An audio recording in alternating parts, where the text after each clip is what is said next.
Good day, viewers. I'm Dr. Hannah Norton, representative of the Homeopathic Association of South Africa. The 4th of February is marked as World Cancer Awareness Day.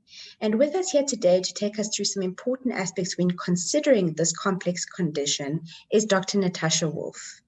Dr. Wolf, good day. How are you doing? Fine, thank you, and you, Hannah. Nice to see you. Nice to see you too, and thank you so much for being with us here today. I'm doing very well, thank you.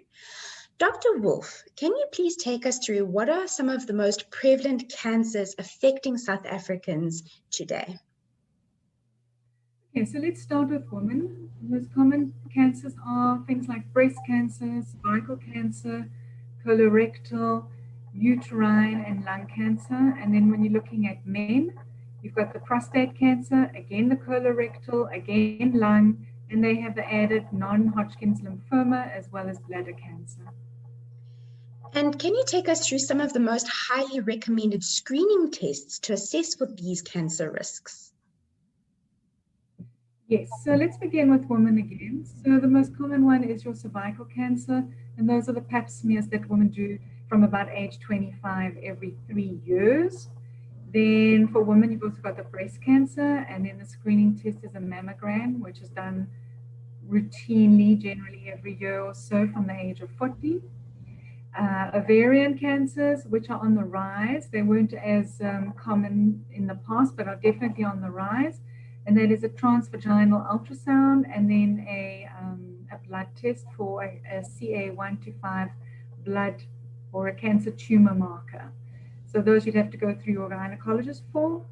Now for men, you've got prostate cancer. So from the age of 40, you do a PSA, a prostate-specific antigen blood test, which is the screen for that.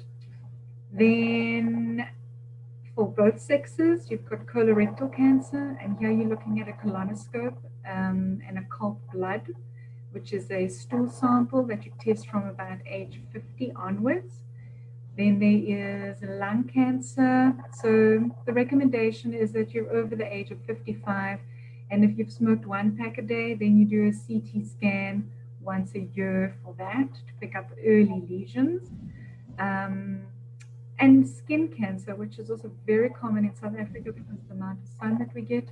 So the recommendation there, any sort of skin eruption that's not healing, rather go on and see a dermatologist so they can assess it and decide whether there's something that needs to be done with it or not.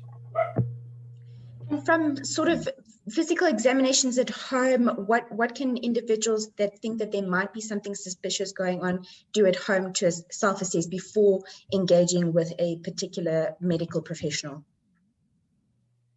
So obviously your breast cancer is one of the ones that's highlighted most. And there, women can do a breast exam for themselves once a month where they're checking for any abnormal growths, any lumps or bumps, or any changes in their breasts themselves. There are a number of websites that one can go and have a look at to see how to do this, but it is a very simple exam. Basically, you just checking. Skin as well, it's very easy. You can have people come in, or you can have your family come in and just have a look, particularly at the back of your body where you can't always see what's going on, and check out your moles and see if there's any changes in them, any redness or itching or bleeding. Has anything changed in the moles, including their size?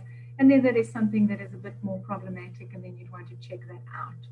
So, those are very common ones. Your other sort of cancers are not that easy to pick up from home checks. So the recommendation is to do the screenings when you get to an older age. Perfect.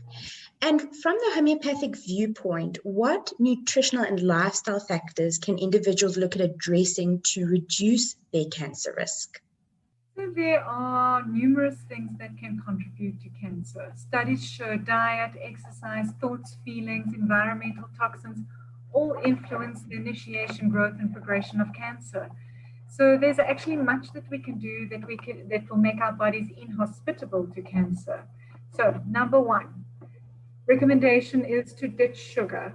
Sugar feeds cancer, and it creates a condition called diabetes. So diabetes is diabetes on a background of obesity. So this creates an elevated insulin level, which leads to chronic inflammation and is the feeding grounds of chronic disease including heart disease, stroke, dementia, and cancer. So the number one thing you can do to prevent or control cancer is to control your insulin levels. And this is done by changing your diet. So for example, a high fiber diet rich in real fresh whole foods, cut out all the junk, the sugary processed insulin raising foods. So there's wonderful research that shows that after 3 months on a whole food plant-based diet, 500 genes that regulate cancer are turned on. And that are genes that prevent cancer. Diet is extremely valuable. Second recommendation is to eliminate food sensitivities. A major study in the Journal of the American Medical Association shows that hidden gluten sensitivities, which is found in oats, barley, rye, and wheat, are shown to increase risk of death by 35 to 75%, mostly by causing heart disease and cancer. So this is a major increase in your cancer risk. So cutting this out of your diet will allow the inflamed gut and the inflamed body to heal. Third recommendation is to reduce inflammation. So inflammation is the common thread connecting most chronic diseases, including cancer. In fact, out of control inflammation causes insulin resistance, which we've already spoken about, and is a main factor in all these diseases. So to remove inflammation, you want to cut out sugar, you want to rid yourself of food sensitivities like gluten or dairy, and you want to eat plenty of anti-inflammatory foods. So including omega-3 rich foods like wild fish and flax seeds, and really a plant-based diet goes a long way to helping the body reduce inflammation. The fourth recommendation is to reduce your toxic exposure. There is a fabulous study done in America where they've shown that the average newborn has 287 chemicals in the umbilical cord blood. So that was research where they took a sample of the umbilicus directly after birth and they tested for chemicals. So this research shows that they found 217 chemicals which are neurotoxic. So that means poisonous to the nerves. So they also found things like pesticides, phthalates, bisphenol A, flame retardants, heavy metals such as mercury, lead, and arsenic. These chemicals have a broad range of negative effects on human biology. They damage the nervous system and increase the risk of cancer, and have been also shown to contribute to obesity. So we're linking in that back again to the insulin and the diabetes problems. And then the last recommendation is to change your thoughts, to change your immune system. So this is often an overlooked but just as important strategy. Science is now proving that what we all know intuitively, that how we live, the quality of our relationships, the food we eat, how we use our bodies determines much more than our genes ever will.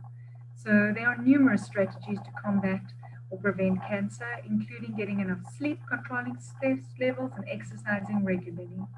So in summary, the thought I'd like to leave you with, if a nutrient-poor diet full of sugar, lack of exercise, chronic stress, persistent pollutants, and heavy metals can cause cancer, could it not be that a nutrient-dense, plant-based diet, physical activity, changing thoughts, reactions to stress, and detoxification might just help prevent some of this?